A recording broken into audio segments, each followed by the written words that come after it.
Muy buenas a todos y bienvenidos al podcast número 4 de alexaliza.net. Como veis, un día más, una semana más, estamos aquí para traeros novedades, traeros actualidad y charlas interesantes en nuestro programa en Red A2. Disponible, os recuerdo, en todas o casi todas las plataformas de podcast, Spotify, Google Podcast, Apple Podcast, iVoox y muchas más. Aprovecho también para recordaros que ya empezáis a tener algunos cursos más y muy interesantes y que cada semana vamos publicando una nueva clase de uno de ellos.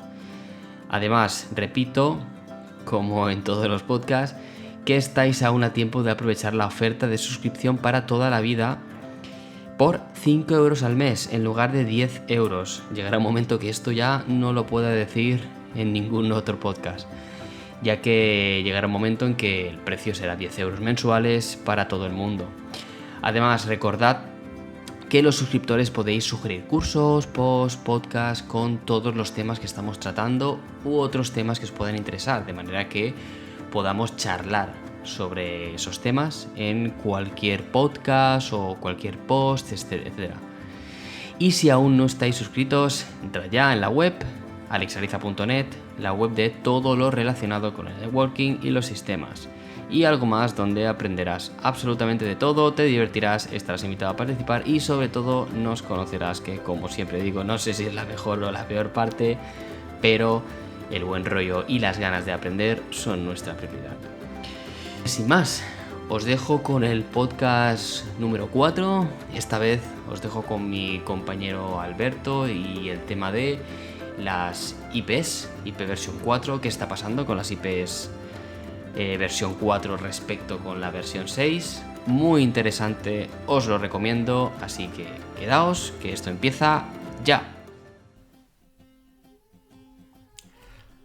Hola amigas, hola amigos, bienvenidos a un nuevo podcast sobre redes y networking. Seguimos con el tema del agotamiento de direcciones en IPv4, o como dicen algunos, ese enfrentamiento entre IPv4 e IPv6. Que yo me pregunto, ¿realmente están enfrentados? ¿No pueden ser tecnologías complementarias? Creo que ahí está nuestro primer error. ¿Por qué digo esto? En comunicaciones estamos muy acostumbrados a que un nuevo protocolo, un nuevo hardware o software sustituya a uno existente, bien por ser una versión más actualizada o bien por ser un modelo totalmente nuevo y mejorado. Pero en cualquier caso, termina reemplazando al anterior, que queda como obsoleto y es, pues bueno, pasto de los libros de historia. El caso que nos ocupa, yo diría que es especial, porque es posible que IPv4 no desaparezca en el medio plazo como muchos pronostican. Y el motivo es el que comentábamos en nuestra anterior charla. Primero porque funciona. Y en informática ya sabemos que hay una máxima que reza: si funciona, no lo toques, ¿sí o no? Es una máxima en nuestro mundillo. En segundo lugar, porque es sencillo. Es de hecho mucho más fácil e intuitivo que IPv6, fundamentalmente por el formato, porque fijaos, si trabajamos en una LAN de una empresa, vamos a emplear direcciones privadas IPv4 como un 192, 168, 1. Algo. Y ese formato decimal punteado siempre será mucho menos farragoso que si te dicen, por poner un ejemplo, una dirección CAFE, 1100, etcétera, etcétera. El formato hexadecimal, que como bien sabéis utiliza letras y números, no es, por así decirlo, tan eficaz si por ejemplo lo queremos transmitir de forma oral. En el día a día, muchas veces un técnico le puede preguntar a un compañero: oye, ¿qué IP tiene tal dispositivo? Y con decirle los 2 últimos bytes ya tiene bastante, ¿verdad que sí? Te dicen el 1.2, pues ya deducimos que la dirección seguramente sea la 192.168.1.2. En IPv6, a priori no parece, que vayamos a trabajar con esa flexibilidad con la que ahora dominamos IPv4. También os digo que todo se andará y al final nos habituaremos a su uso. Los inicios son siempre complicados, pero al final uno se acaba acostumbrando y encontrando los atajos para hacer nuestra vida menos complicada. Pero bueno, volviendo al meollo. El problema fundamental de IPv4 es el agotamiento de direcciones y por eso se ha intentado por todos los medios poder seguir implementándolo. La primera medida que se tomó fue el realizar subnetting y el VLSM, la máscara variable. Y es que inicialmente todas las direcciones eran con clase, esto es, de clase A, B o C. Pero esto conllevaba un desperdicio y una gran ineficiencia en el uso de IPv4. Sí, me diréis que me he dejado la clase D y la clase E. Lo sé, pero esas no las cuento por estar reservadas para multicast y experimentación respectivamente, ¿vale? No podemos hacer uso de ellas para otros fines. Bien, como decía, ¿qué sucedía antes? Pues que si una organización demandaba, pongamos, 500 direcciones públicas de un mismo rango, se encontraba con un sinsentido y es que debía ir a una clase B, ya que con una clase C, como sabéis, tenemos 256 direcciones, que además si quitamos la dirección de red y la de broadcast, se nos quedan en 254. Pero es que una dirección clase B son nada más y nada menos que 65.536 direcciones. Una barbaridad. Vale, sí, le quitamos también las dos direcciones comentadas y se quedan en 65.534. Me da lo mismo, es una exageración igualmente.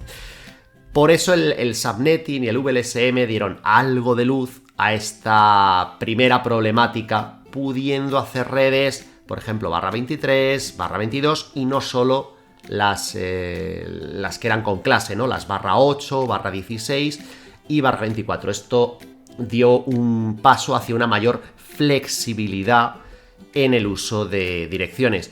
Por cierto, en nuestra web, entre otros interesantísimos cursos, podéis encontrar precisamente uno muy didáctico y con ejercicios resueltos sobre cómo trabajar con IPv4 utilizando estas herramientas que os estamos comentando de subnetting y VLSM. Os lo recomiendo de verdad, echadle un ojo. Bien, otra forma que se implementó, que tuvo y que ha tenido mucho éxito, es el NAT, el Network Address Translation. Para hablar del NAT, primero hay que hablar de los dos tipos de direccionamiento que tenemos en IPv4. Estos son direccionamiento privado y direccionamiento público. Cuando hablamos del agotamiento de direcciones en IPv4, hablamos lógicamente del direccionamiento público. El privado, como solo tiene sentido dentro de la red local, dentro de la LAN a la que pertenece, pues puede repetirse en tantos sites como se quiera.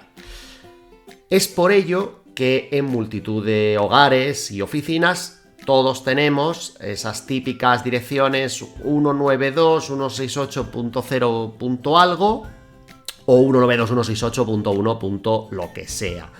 La magia, por así decirlo, la hace el router o gateway que convertirá nuestras IPs privadas a públicas para poder salir al exterior y poder así navegar por internet, donde el direccionamiento al que ataquemos será público.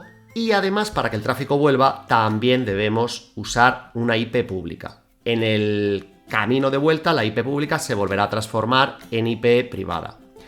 Lo interesante no es solo la transformación en sí, que es crucial, eso no lo pongo en duda, sino el tema de poder traducir muchas IPs privadas en unas pocas direcciones públicas, o incluso, como sucede en muchos casos, en una sola dirección. Así, por ejemplo, 100 dispositivos, por decir una cifra, teniendo cada uno su propia IP privada, porque son máquinas distintas, pueden compartir la misma public address para navegar. La siguiente pregunta seguramente que uno debería hacerse es, vale, si todas se traducen por una misma, ¿cómo hace el router o el firewall para luego devolver el tráfico a quien le toque? Claro, porque si todos se disfrazan, ¿no?, por así decirlo, con el mismo número, cuando vuelve el tráfico, ¿cómo se sabrá quién estaba detrás inicialmente? Bueno, aquí entrarían en juego otros señores, que son los puertos, que asociaremos en ese tráfico de entrada-salida para poder referenciar a la máquina en cuestión de manera unívoca y sin confusión alguna. Y hablando de NAT, seguramente hayáis oído de su sucesor, el CG-NAT, o también denominado NAT masivo. La verdad es que su uso ha generado mucha polémica, pues hay usuarios que se quejan por no poder usar algunas funcionalidades como el port forwarding, otros se lamentan porque presumiblemente deja la seguridad de un lado, y enfrente están los ISPs, los proveedores, que los emplean, alegando que no hay ningún inconveniente y que incluso mejora la experiencia de usuario y su seguridad. ¿Quién tiene razón? ¿En qué consiste esta tecnología? Si queréis saber más de este tema, os emplazamos a un nuevo capítulo de nuestros podcasts donde hablaremos de CG-NAT con sus características y consecuencias. Ha sido un placer. No dejéis de escucharnos, pues aún no hemos dicho nuestra última palabra. Tenemos mucho que decir y queremos compartirlo con todos vosotros. Hasta entonces no os olvidéis de ser felices.